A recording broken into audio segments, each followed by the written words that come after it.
Welcome back, everybody, to episode 5 of the BroxtenDigital Show. It is kind of crazy to say we are already on episode 5. The 4 previous episodes, brought a ton of value, had some really awesome guests, and, I've been learning a ton. I really hope the audience is learning a ton too. It's been super fun getting to do these interviews, and I'm just as excited for episode 5 as all the previous ones. I'm joined by an awesome guest today. He is the ex-founding partner of the Jupiter Drawing Room, even did some judging with Cannes Lions. I'm sure you guys are familiar with that name. Ladies and gentlemen, Ross Chowles.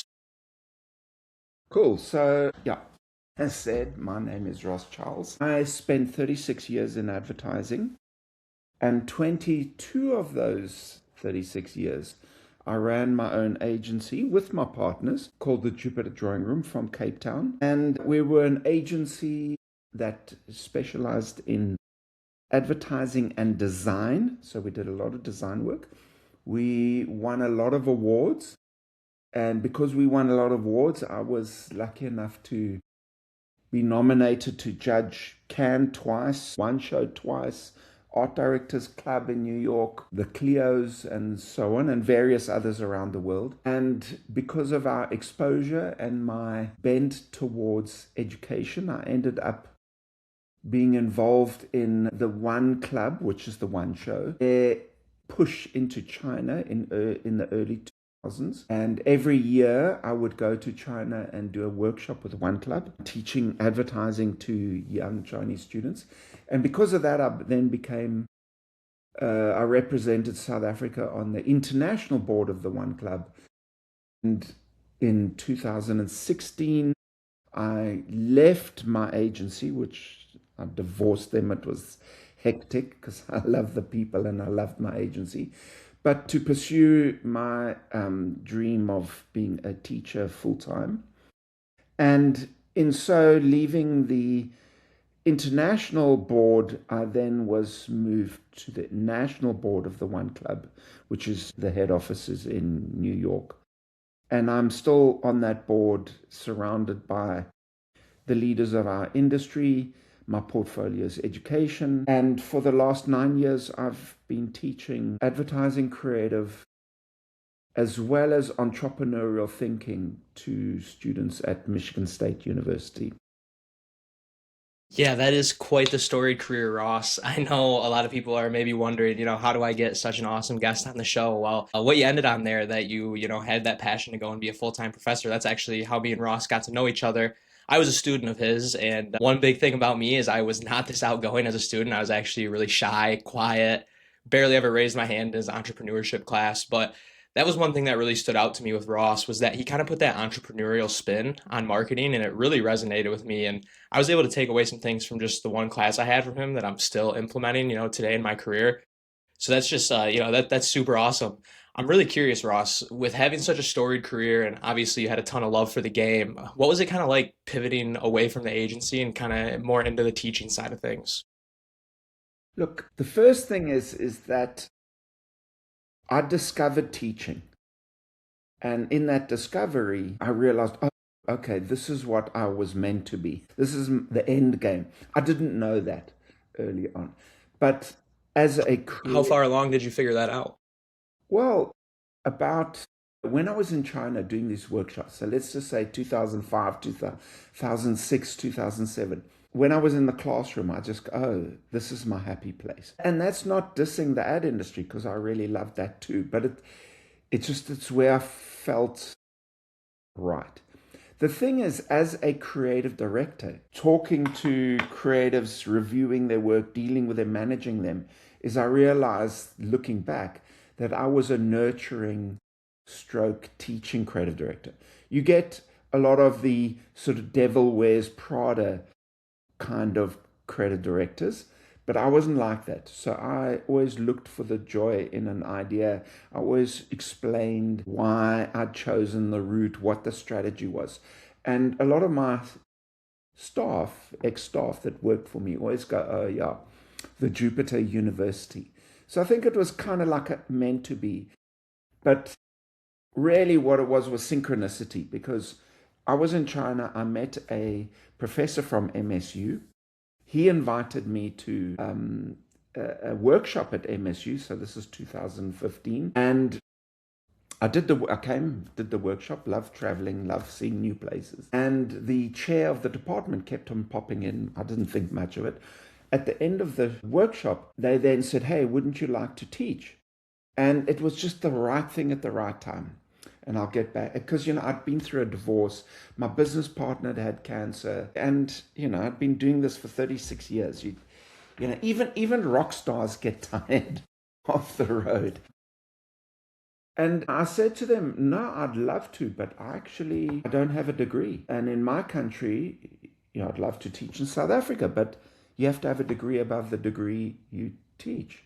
Because I went straight from the army into the industry. And they said, "No, no, no. They see your industry experience as a PhD. So it's as if, you'd got a master's or whatever."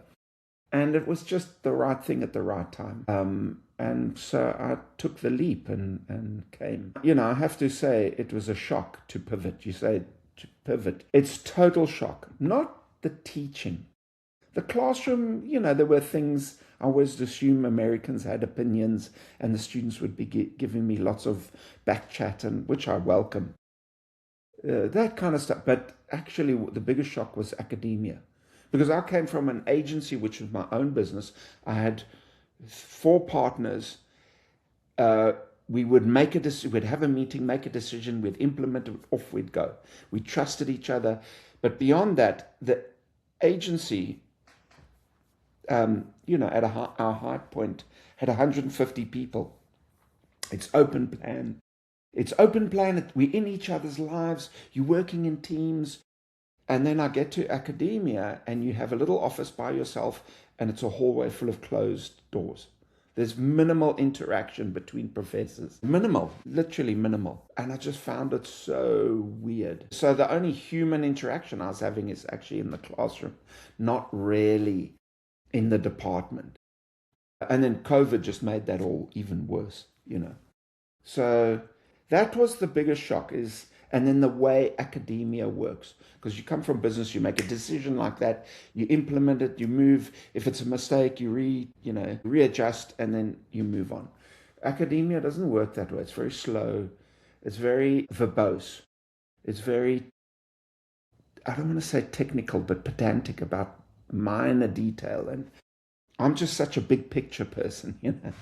The other thing that was like a shock is I had to do everything myself. Whereas in an ad agency, you got a team, and you got teams of specialists. You got teams of people who all do cool stuff, and you go, "Hey, go do this for me," and go do that. And you're here now. I'm doing everything myself. Um, yeah, Yeah, no, but I yeah, mean, I did a totally different world. And then, of course, it's not only moving from an ad industry into academia. I moved from South Africa to America, so you've got this sort of double. culture shock You know, almost. Yeah. yeah, yeah. Culture shock. Yeah, it's a big shock. But yeah, but now in August, it'll be 10 years that I've been here.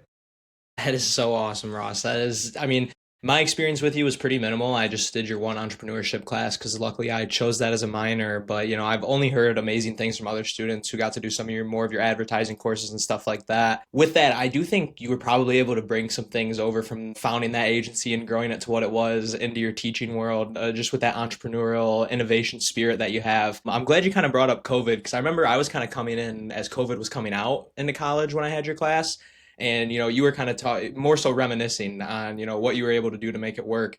And I remember you did something really unique and made, was it a music video to get people to kind of Yes, turn their cameras on and start yes, interacting on the Zooms? correct. Yes, Yeah, just I wrote and sang a song called D to L Blues. yes, I mean it resonated because I still remember that today. And that was something where I was like, wow, that's a professor going above and beyond and making that extra effort. Like, this guy wants to see me succeed, obviously. Yeah, that was funny. Yes. Definitely. No, and I think that's what, makes those lasting connections, and, students who remember you will remember you when you do stuff like that. And, kind of the inverse of that is true too. I see as a young professional and even as a student, you make those first impressions. They're so important because they do last. I mean, I'm not even saying I had the greatest first impression with Ross maybe, but here we are 3, 4 years later and I'm getting the chance to interview him on my podcast. It's so awesome. So, you know, make that first impression and be that person that people remember, I guess would be the point that I'm trying to make there. Which kind of leads me to my next point, Ross. You know, you're in the classroom, and a lot of the people I'm speaking to on this show are young professionals, and a lot of them are students, maybe in their senior year, junior year, ready to break into the advertising world, marketing world. But you know, I see a lot of people having trouble. They're really struggling on LinkedIn. I see people posting they've applied to hundreds of jobs, getting ghosted. What are you maybe seeing in the classroom where students are going wrong, and some things they could maybe fix to kind of make this tough job market a little bit easier on themselves? There's two areas. Let's first talk about trying to find a job. Know that there are more people looking for a job than there are jobs available. Okay? So you can't rely on LinkedIn. You can't rely on an email. Nobody's reading emails. Nobody's picking up off LinkedIn. What you've got to do is go walk pavement, knock on doors.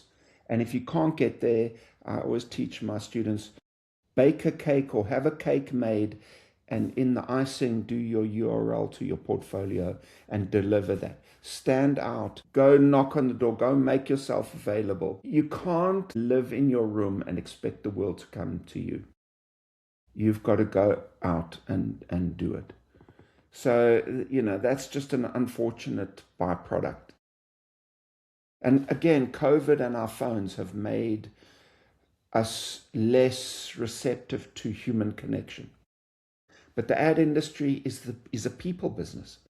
It's a people business, it's a human to human, it's communication. And you can't do it from an email, you can't do it from a LinkedIn message. You've got to go and knock on doors, you've got to go. I had a student who picked the agency she wanted to, researched them, drew portraits of all the directors, sent a letter with all of their portraits. She got the job. I had students. He didn't get the job, but only because it was so niche, and he wanted to work for the MoMA in New York, and he took his application letter and painted on a giant canvas, and sent it to them. They responded and they said, "Amazing! Look, we don't have something." He then got another job by having his URL sewn onto socks and sending them socks saying, "We'll make a great pair." It's just, you got to step out of the norm. That's the thing. You cannot be shy. You cannot recede. Those days are over. Even though we do a lot of stuff virtually, yes, you can go freelance and you can have a portfolio out there. But even then, you got to market yourself. We're a people business. And being in a people business is you need to reach out and grab their hand and shake it. You can't be recessive. And then the second thing is, and I don't know if it's a Midwestern thing or it's just a generational thing or it's both. The work that the students produce often is quite reserved, and you don't get noticed if you're doing reserved stuff. You got to do bold. You got to break out. You got to be different. You can have some reserved stuff, but if you're not opening with like some extremely bold work, you're just going to be ignored. It's a highly competitive world, and yeah, so be bold, do brave stuff. One of my tasks that I make students do is I go, okay, I want you to do an ad for this, whatever the ad is, but I want you to come up with an ad that gets you purposefully fired. Okay, so you're now going, I'm going to get fired. And then when they do the work, you go, you are not going to get fired for that, but it's cool. So we're pushing people to doing something that's different, unique. If you do work that blends in, well, then you blend in, and nobody ain't got time for that. So, No, I love that. it's a common theme. I'm going to just keep on stand out, do something bold, do something different. I had a student, we briefed in a fashion, they had to create a fashion brand. And the one student's idea was, her brand name was called Lava, and she kind of focused off a lava lamp. And then she used AI to create all the models in her advertising were lava. So it's actually these, so, and it's just so weird. It's so different. Now, if that's in your portfolio, you're standing out. Even if the agency is not expecting you to do that kind of work, but it just says you're different. Nobody needs the same. And if you're the same, AI is going to do that kind of work anyway. So why do the That's work another that great AI is point. going to do? Do the work and with AI. So now there's two conversations with AI. AI thinking, which will be pedestrian and boring. And then there's using AI to do amazing stuff. Because my students are doing stuff, like I said, making models wearing clothes like lava. Using AI correctly, you can do anything. And when I was 22, you couldn't do anything because we were restricted by physicality. We had a camera, we had a model, or we had illustration. That was it. But I can put a dancing bear on the moon, and in seconds. So AI is it's a double-edged sword. But if we learn how to use it properly and do interesting, very cool stuff, amazing, love it. No, I love to hear that too. I know a lot of people on the creative side of advertising may have like a negative connotation with advertising, but I really think, the way you just put it is kind of the way to embrace it. And it's just a fact that it's only going to further integrate itself into the advertising industry. And, like you said, using it to do those things that aren't possible right now is the best way to use it. There's three attitudes to AI from the students. One is, I'm going to use it to cheat. Two, I'm going to use it as a labor-saving device. Three, I'm going to ride this horse. And those are the winners.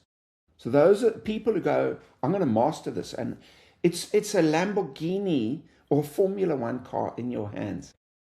So if you use it right, you have the right approach, you can be powerful beyond imagination. That's the only route forward. If you're thinking, I'm going to save time, and that's totally the wrong approach. And that kind of mentality is anyway, you're going to be replaced by AI.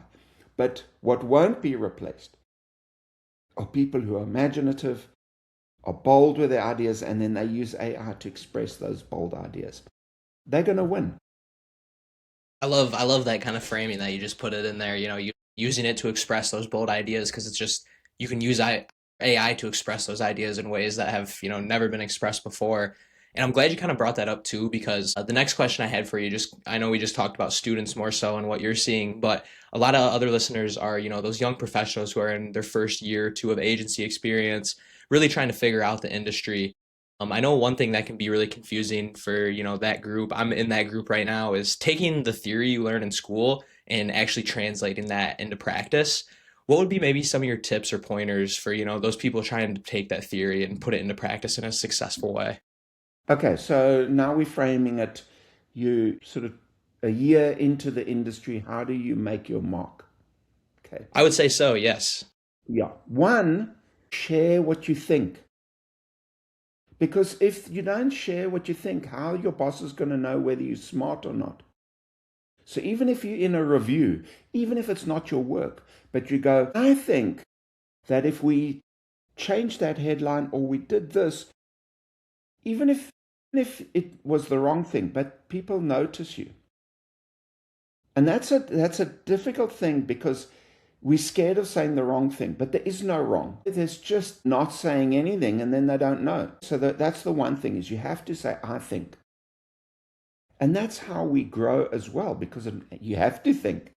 You have to think, let's say we're doing car stuff and you go, I think I've seen enough cars going through a riverbed and a splash of water, Or I think my friends in my age group wouldn't look at that. As soon as you start having an opinion, people go, okay, cool. So you've made a mark. The second thing is ask for the difficult briefs. Ask for the difficult client. You go to your boss and you go, oh, what's our worst client? Won't you let me have an attack at that? Why don't you let me have a try? Instantly, they respect you.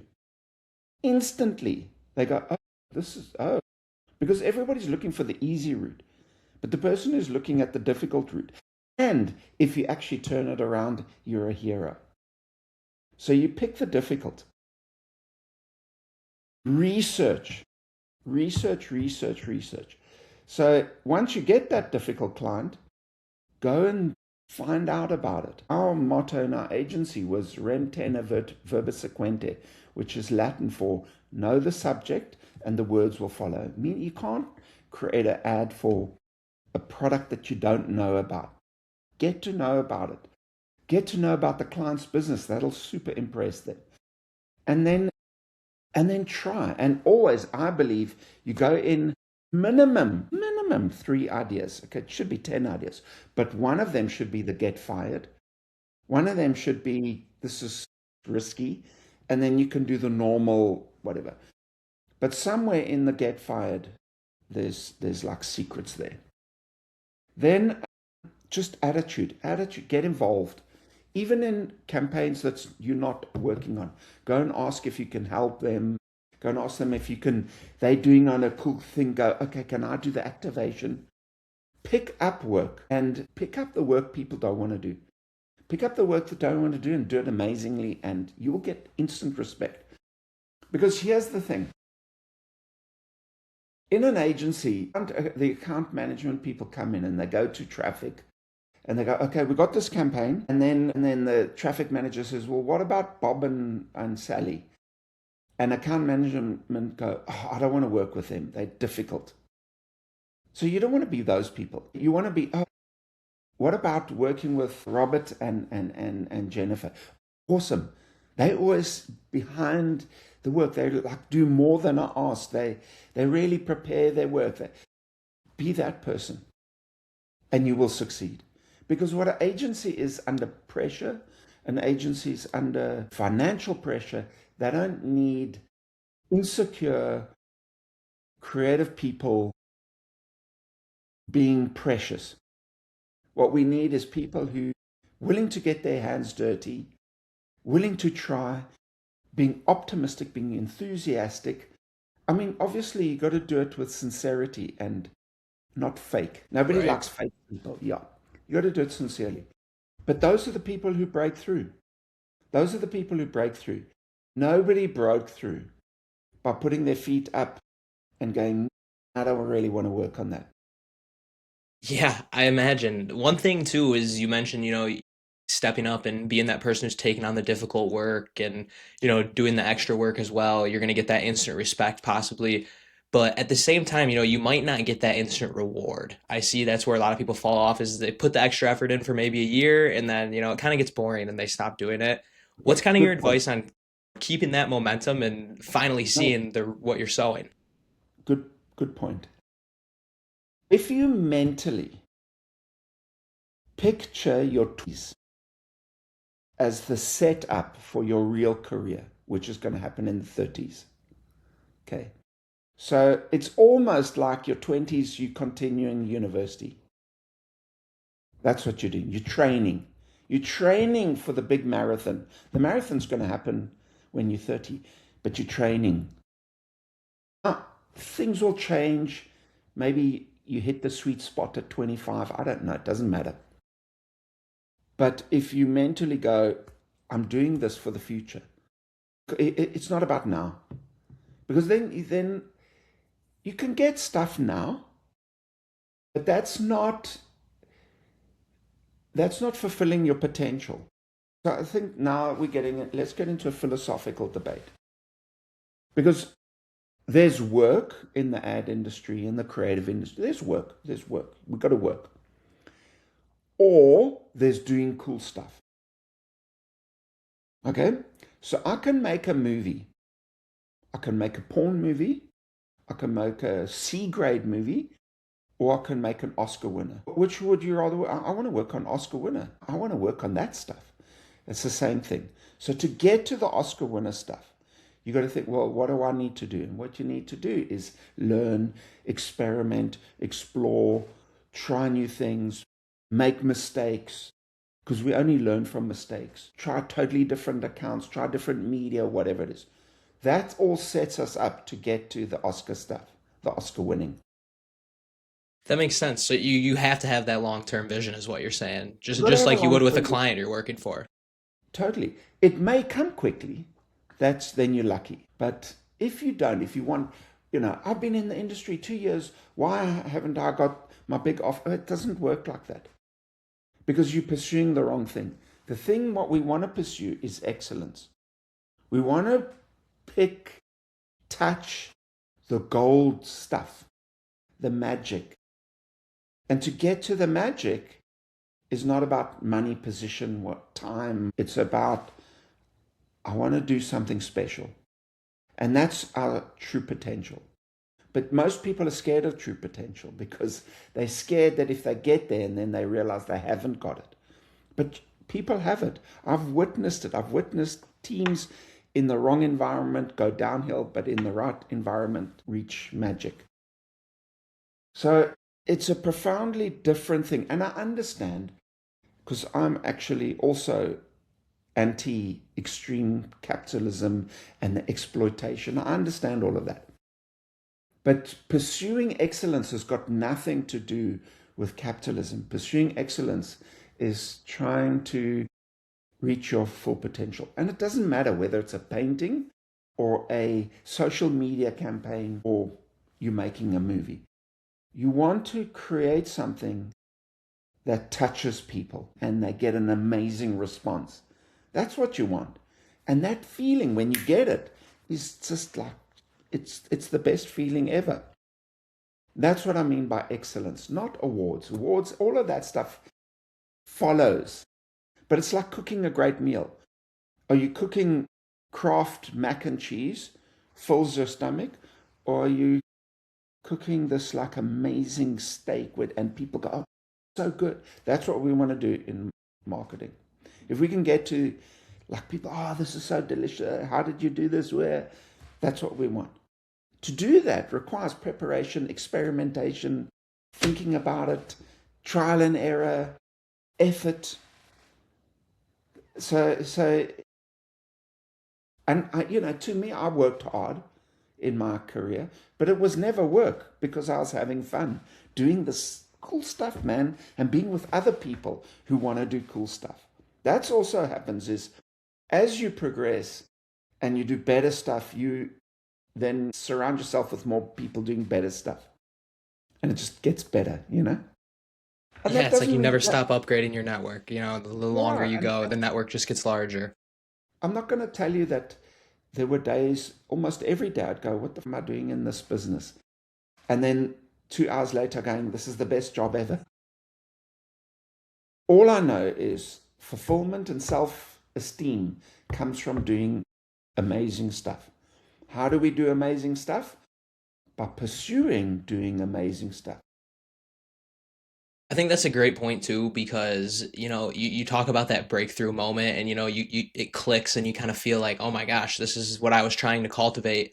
That moment might come on that super boring account that you don't like working on, and you offered to do is kind of what I'm thinking. That's where that opportunity might be, and if you're blind to it, you might totally miss it. Well, our agency, because we were two guys when we started from another city. So we weren't even from the city we were in.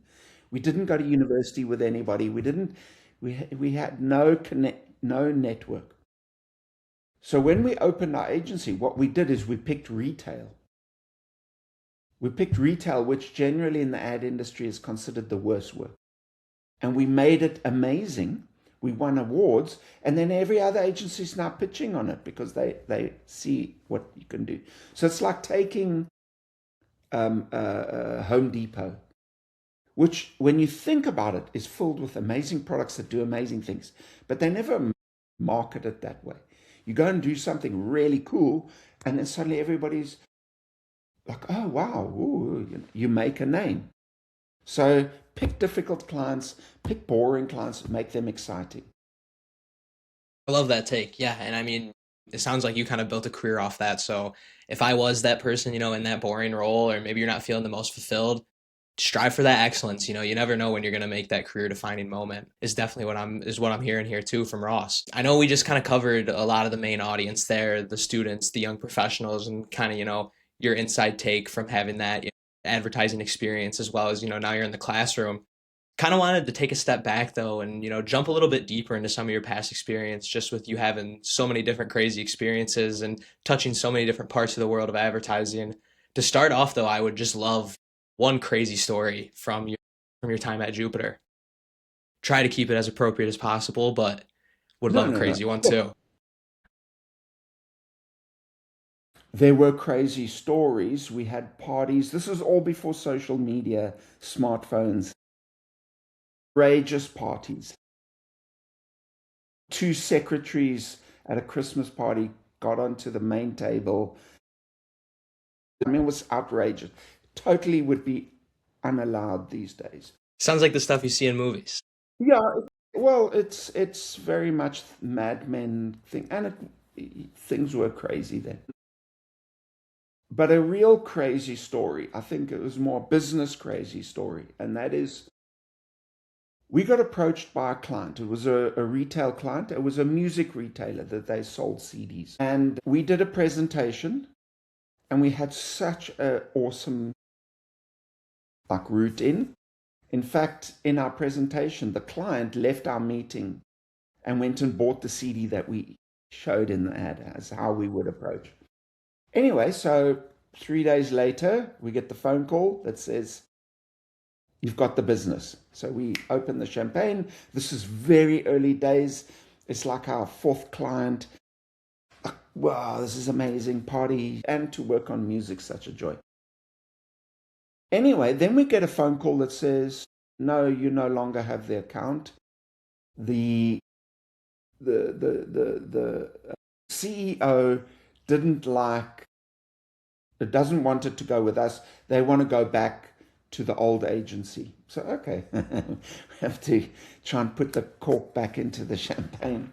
Right? And anyways, their staff, the client staff, revolted, and they went to the holding company and they said, we're all leaving if you don't hire Jupiter, because we don't want to be with that. We want to be with the Jupiter.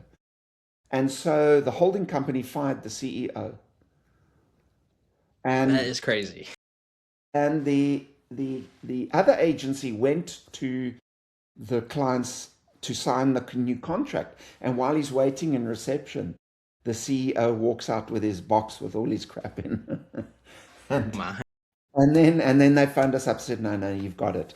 And then we went on to do amazing work, amazing, groundbreaking, provocative, outrageous, warm, wonderful work, on this brand. So yeah, an amazing thing.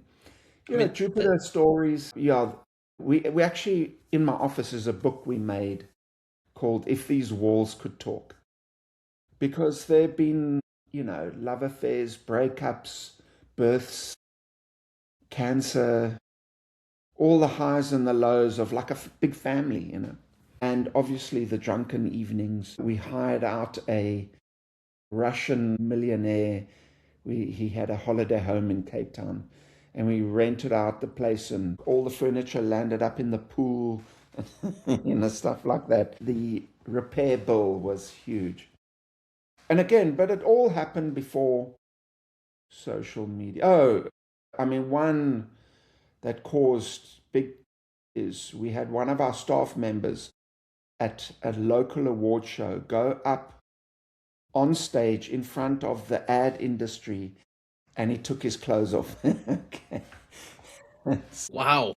And so that kind of the main client, who was a bank, pulled their sponsorship. So I bet. Yeah, that's some tough yeah, PR to deal with, I'd imagine.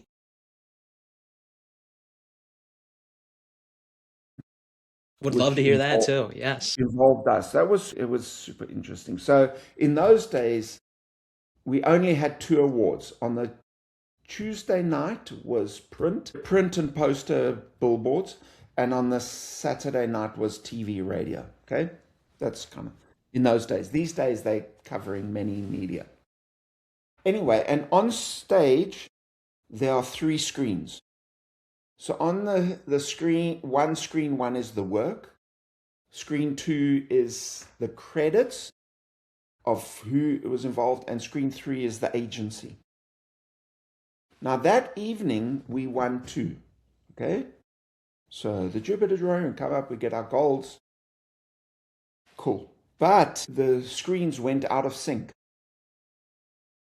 No. And there's a MC, and it went out of sync. And so now what happened is Volkswagen comes up, it's not our work. Another agency's on another screen, but the person on the microphone saying, and the next award goes to the Jupiter Drawing Room. Please come up and collect your award. But we couldn't because it's somebody else's work, and we knew that we weren't meant to get a third one. And they said, come get your award, come get your. So we went up and we got this award that's not ours, and then we took it home, and we used to use it as a doorstop for one of the doors. But the point so then the organizers just came out and they shut the whole show down. They just said, free champagne at the Martinez, which was a hotel. And the whole industry just went to this Martin. And this is French champagne. Must have cost the production company that made the mistake, cost them a fortune.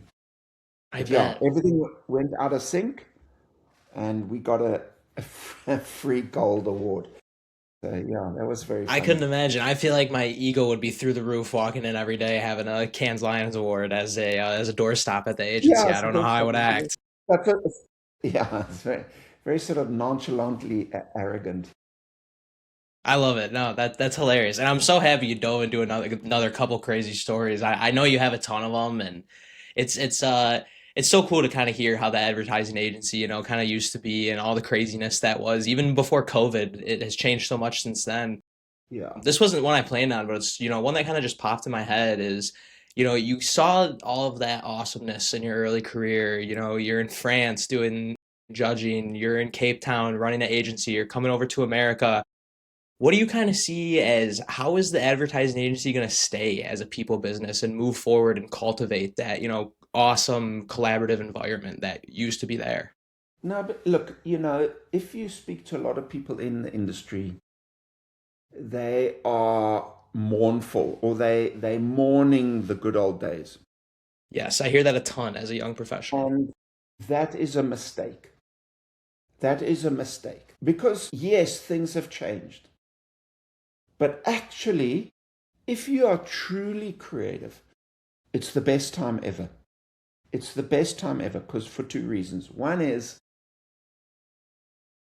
in my day when I was, let's go back to the 90s and that, to produce anything, because everything was analog. It's expensive, it's slow, but I can do things like this digitally. I can go to a client and go, we're going to do 6 campaigns, and we're going to pick a city, and we're going to run all 6 campaigns on social media, and we'll test which ones, we'll get the results back, and we see which is the best one, we go with that one. We couldn't do that. We can do Yeah, it's anything. Next thing is, in the old days, we had a campaign idea. We have a headline, we have a visual, we pump it out. But now I can come up with an idea, and my consumers are taking that idea and doing cool stuff with it. That's much more interesting than to do a print ad. It's much more interesting to see consumers take your concept and feed it back to you and give you their interpretations. Love that. And then the third thing is, we now have shifted away where we're purely marketing, we're purely advertising, and we can go to clients with business ideas. And I'll give you an example. So for instance, at the one club, we do a show called The Young Ones, which is for students. And the brief was for Vodacom, for Verizon. And one of the students' idea was that they sell one pod because we're always losing one pod. makes So, sense. And then you can do the ads and the posters and that. But you're going to the client with a business idea. And historically, we would never do that. We would just stick to comms. So now this whole world is it's far more blurred. It's mushy. And that, if you truly creative, is should be exciting to you. But what happens is most people are not truly creative, and so they hanker after the old myth, the mythology. So a lot you'll hear oh, but the craft, do cool stuff, do 20 ideas, and I can do it in an hour. And let's just see where this goes. So I'll use a music analogy. There's a band called Steely Dan, and they're famous for like getting in 10 guitarists, and 10 guitarists play, and then they pick the one, and maybe pick half of the one and the other. And the ad industry loves that, this idea of fiddling for hours. Prince would phone up, and you know who Prince is, the Yes, yeah. musician Prince, yeah. He would phone up 6 people and say, meet me at the studio tonight. He only recorded at night. 7 o'clock, and by 9 o'clock they had a song done, finished. Now you can't tell me Prince is bad. It's just a different way. Yes, sometimes we need the fiddling and the painstaking, but I think that just worrying about crafting is covering up insecurity. Because if your ideas are great, you don't need. Right, you just do it.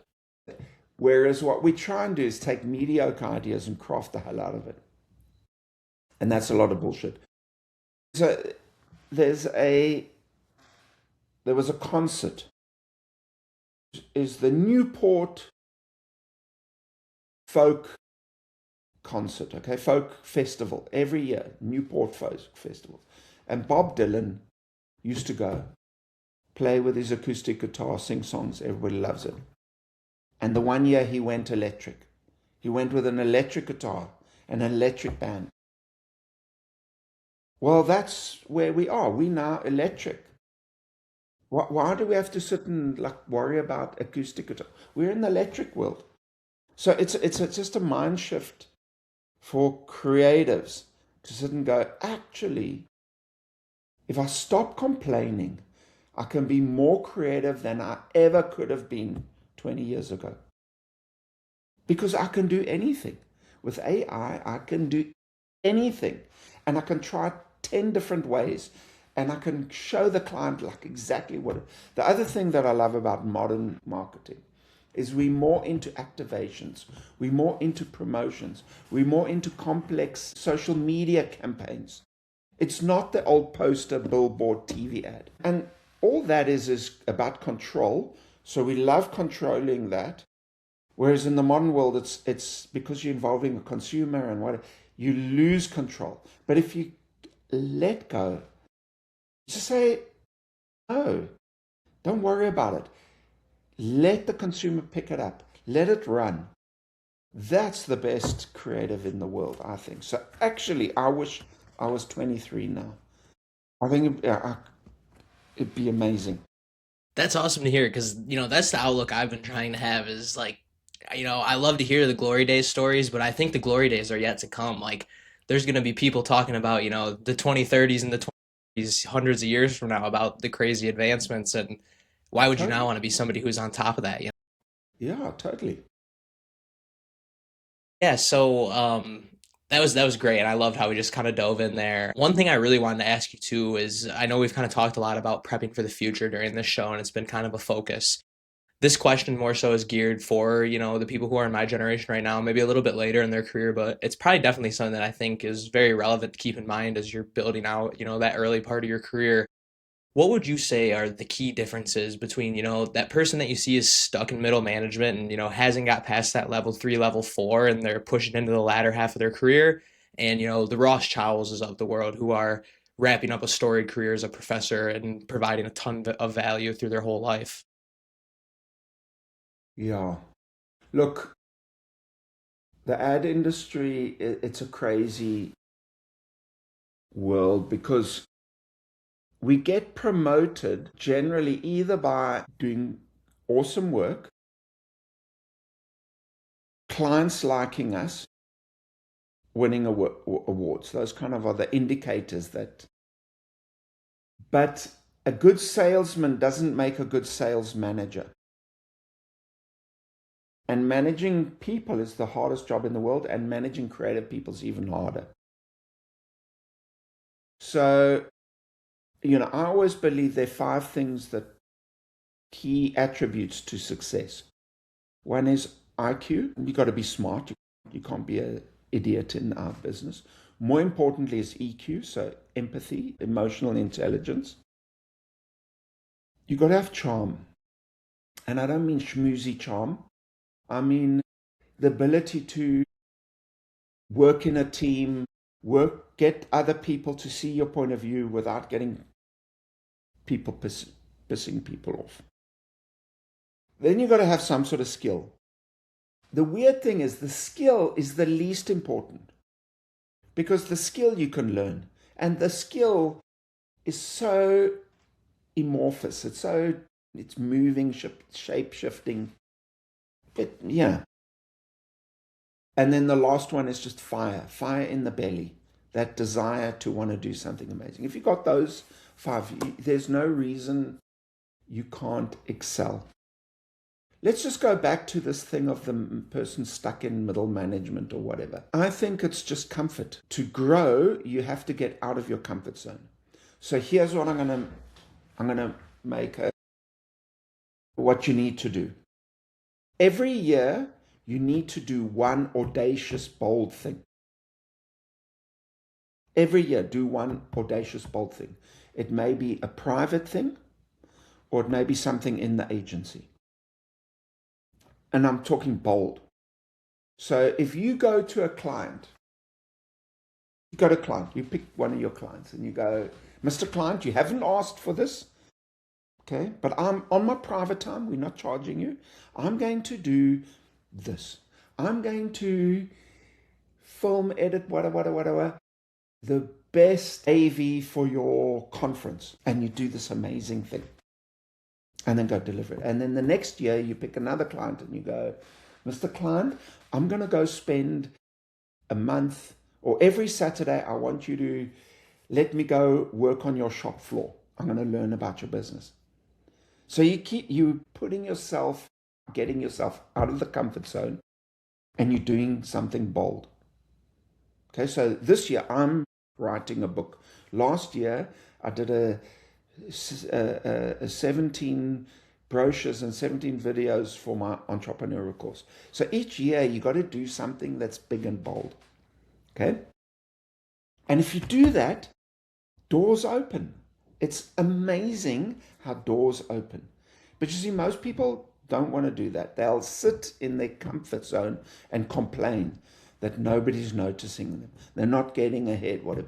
It's because they're inactive. You get the talkers and you get the doers. You doing this podcast is there. Now you want to grow, start interviewing clients.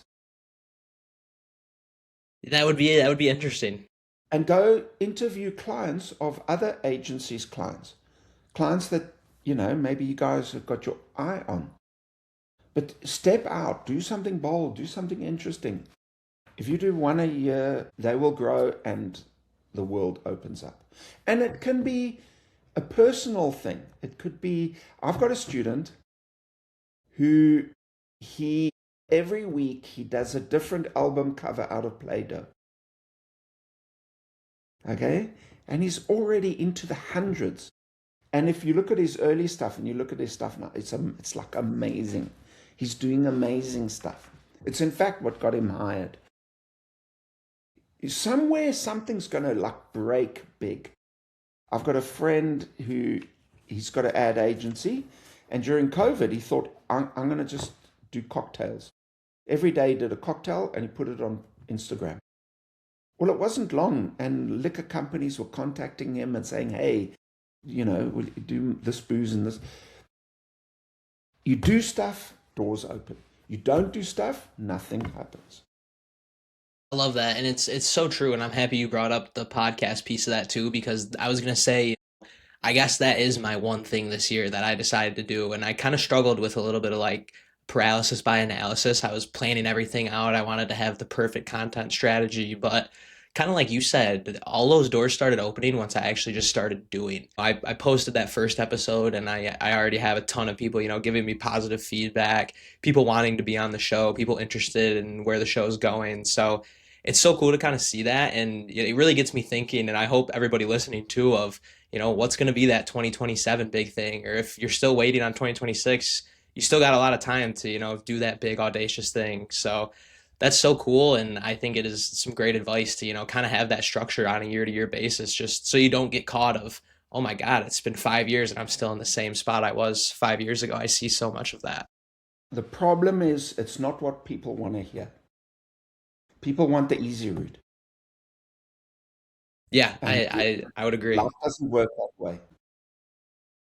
Definitely. I totally agree, and that's kind of the beauty in it, is that hard work and perseverance is what gets you, sitting out at the end, getting to be a professor, loving what you do, and still just spreading value like you are now. But that kind of wraps up, more of the deep dive, longer form stuff I had for you, Ross. This is next segment I like to do is just more so gives us the opportunity to just provide some rapid fire, quick, actionable insights to the students and young pros listening that, they can go implement today, this week, this month in their job search or whatever they're going through. So just to kind of get started, I know obviously you have that creative expertise. What would you say is one simple way for somebody like me who lacks that creative skill to really make their portfolio or client facing work have that touch?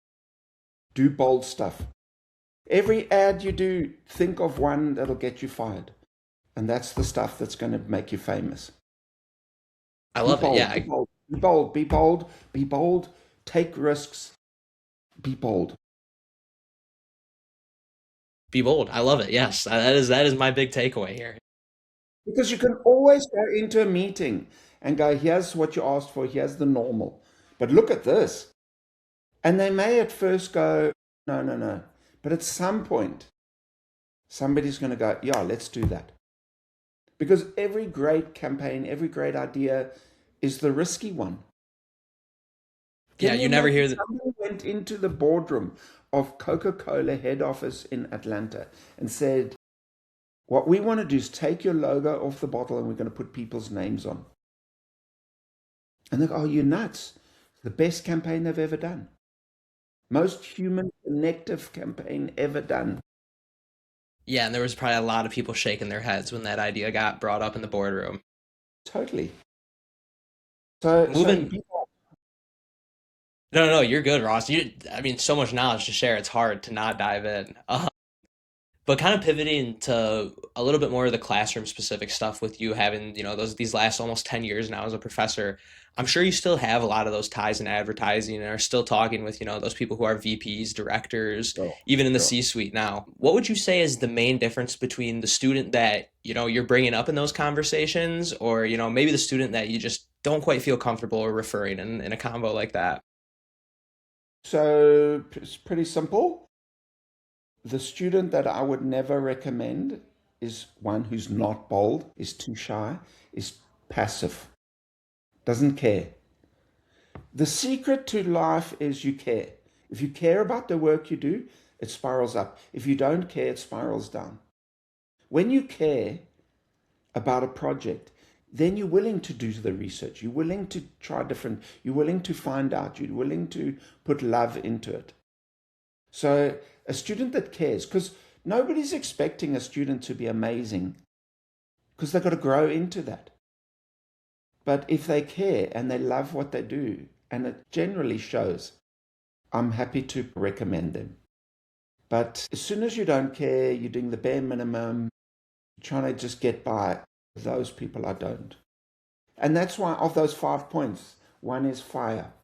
It's the caring, ambition, whatever you want to call it. It's the energy, that a drive, it's a spark, it's just the thing that makes it different.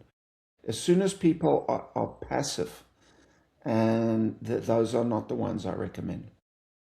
No, And you, I you tell, so the students that I always say to them that I think They're amazing. I always go, I'll recommend you. You know, you can put my name down. And some of them, they phone up and they say, "What do you think of this?" And I just said, "I hire them now." And if I was at Jupiter now, this is the kind of person I'd hire. And I've got one guy in my, granted, at Jupiter, we would love him. He's insane. He has zero design skills. So in the classroom, there were 20 people who could design much better than him. But his ideas were so whack, so off the wall, so different, so refreshing. And it's just his joy. He's just such a joyful person. You go, because of that kind of person, we can fix the design. But the idea, It's that's what, invaluable. Yeah. yeah, it's invaluable. I can design, but AI can't come up with crazy ideas. I mean, you heard it here first, ladies and gentlemen. You don't have to have the perfect strategy or the perfect work. You have to be the person bringing stuff to the table and providing value. That's kind of what it sounds like the difference is. Would I be correct there, Ross? Yeah. Sweet. So moving forward, another kind of one focused on our students that are listening.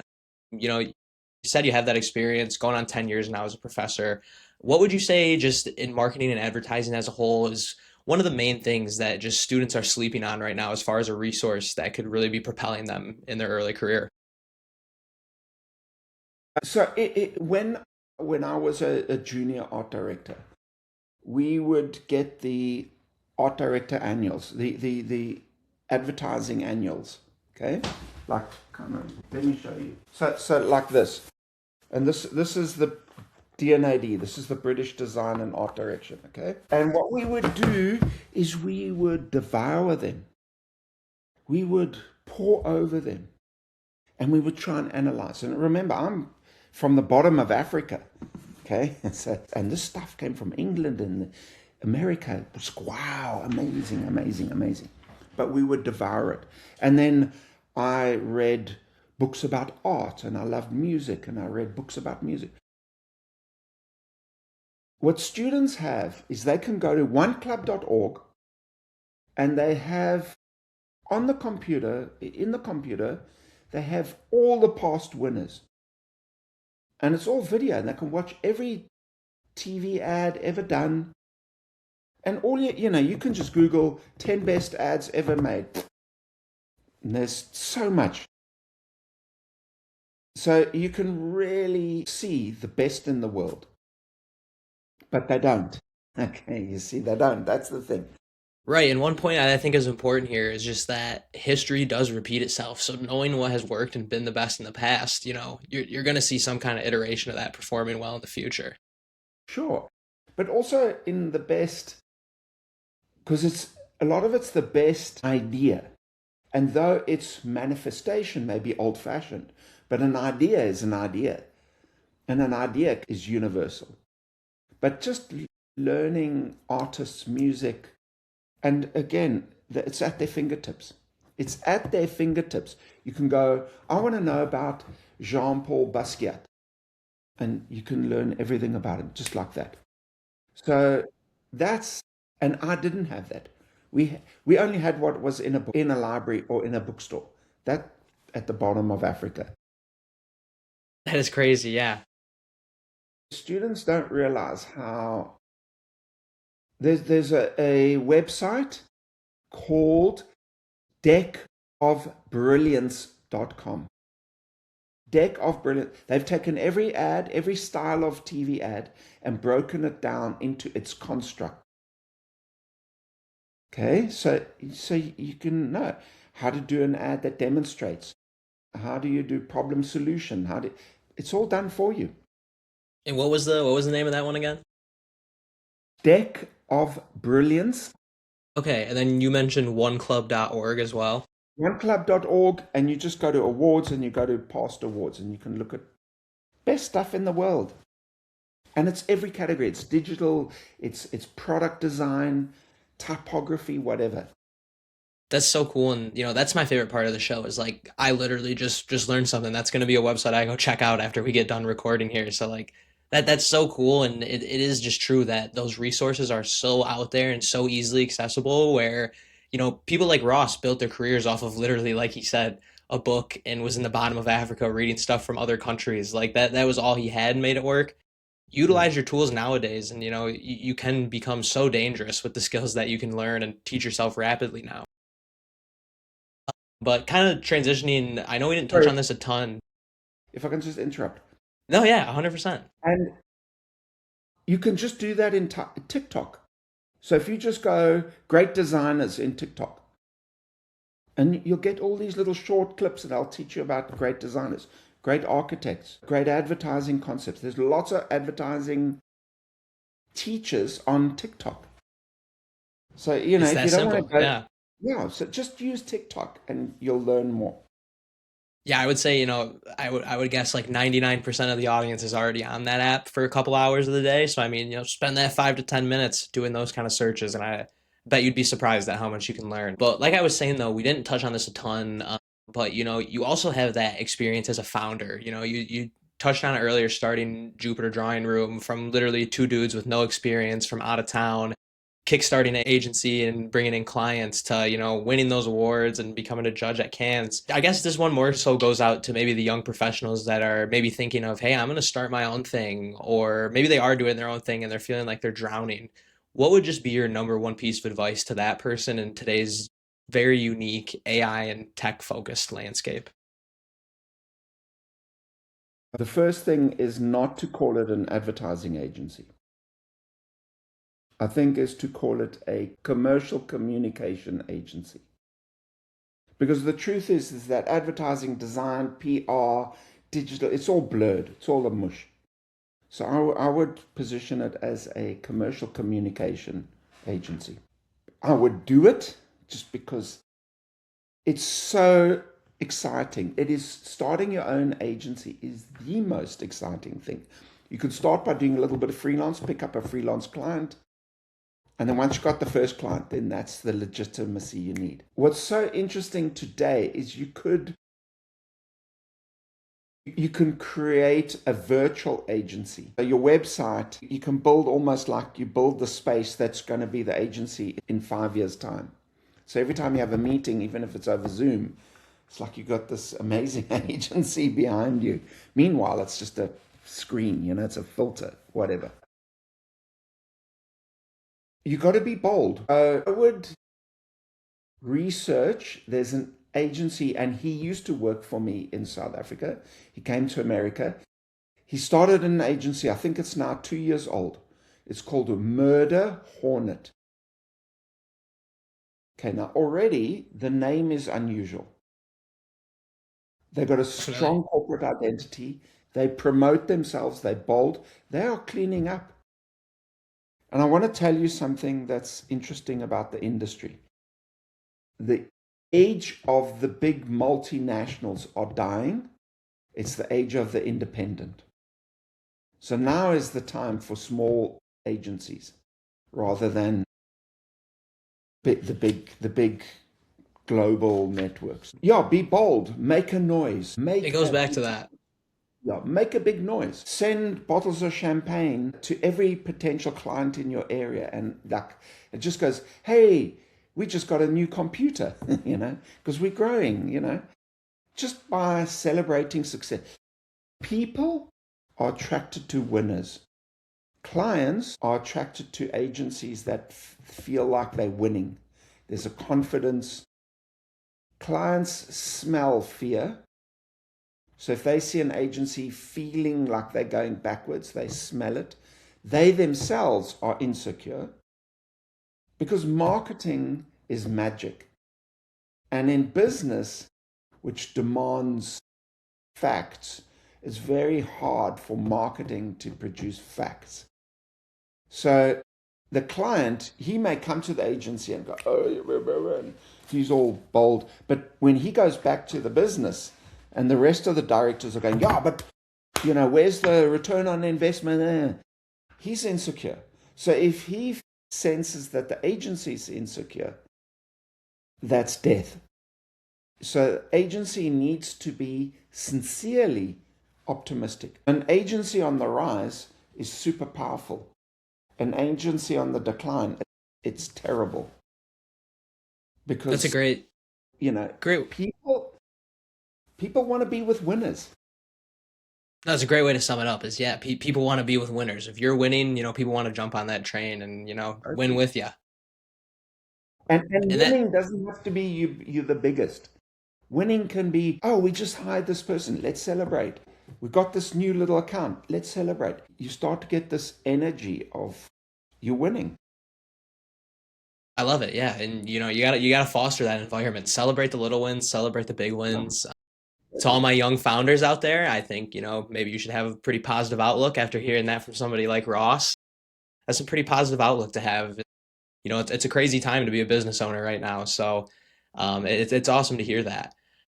But moving kind of out of the quick rapid fire advice, that was just so awesome and provided some really actionable stuff that I think some people are going to be able to go implement, even tomorrow into their job hunt or early career efforts. But this last question I have for you, Ross, is one that when I was in college doing one-on-ones with professionals, trying to grow my network and really just understand the advertising agency as a whole, because it's so vast and is really confusing and even kind of intimidating, I guess, to young professionals. But this question I would ask and got so much value from it and was able to kind of turn around that advice and really use it.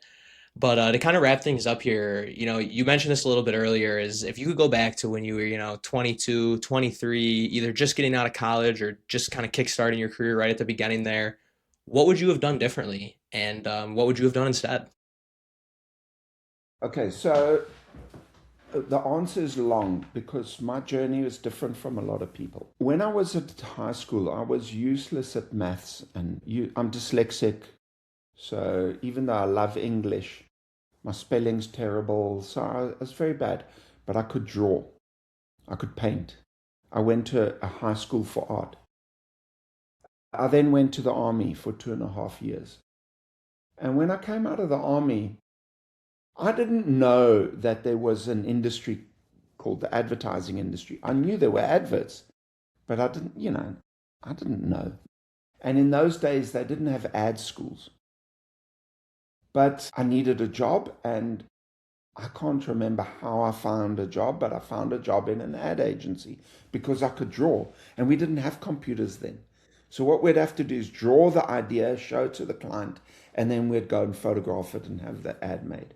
They needed people who could draw. And it's only on my third job that I kind of moved around that my creative director said to me, hey, you're quite good at this.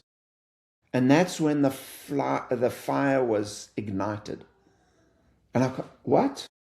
And it kind of like the veil was removed and I could see an industry clearer. My journey is a little different. So when I go back to what would I've done, what would I wish I'd done differently? I wish I'd researched more.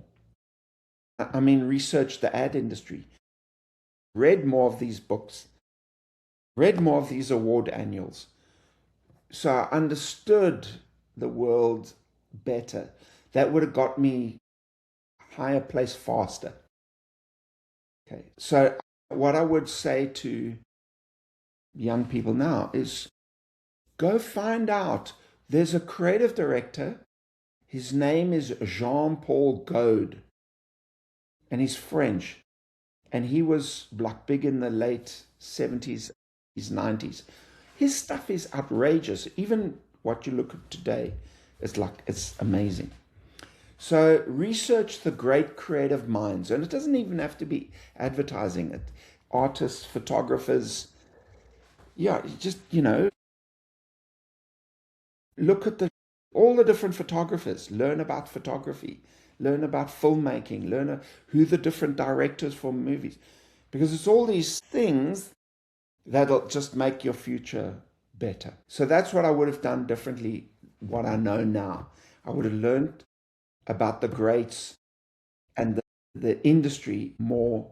I would have got higher quicker, got to excellence quicker, as opposed to I bumped and bumbled around until it started to make sense. No, that makes a lot of sense. And like I would say to people watching this show, do more of what you're doing right now. Go out and learn and, listen to people like Ross and just what they have to say. That's where you get those insights and make those conclusions. And there's so much available. That's the thing. Because again, on TikTok, there's John Haggerty. Now, John Haggerty is a legend in our industry, and he does these little lessons. I never had that. You can have that. Yeah. Exposing yourself to the best in the world, and not just advertising, all the creative industries. Fashion. The fashion world is astoundingly interesting. And what I love about the fashion world is that it's tone. And actually, where marketing's going is tonal. It's less about the message, it's more about the feeling. So learn about tone. Because if I say to you, okay, I want a Versace tone, it's totally different to if I said I want a Burberry tone. So you got to learn these things. Movies. Stop watching Fast and the Furious and Marvel, and watch Wes Anderson films and the Coen brothers films and foreign films. And expose yourself. Expose yourself to the arts of the world. If it's music, listen to music in the past. Listen to music from different countries. It's just exposing yourself. And that's, I mean, that's the secret right there. Is I feel like I'm kind of drawing two big takeaways from this, and it's one, put yourself around the best in the world and learn from them, obviously, if you want to be the best.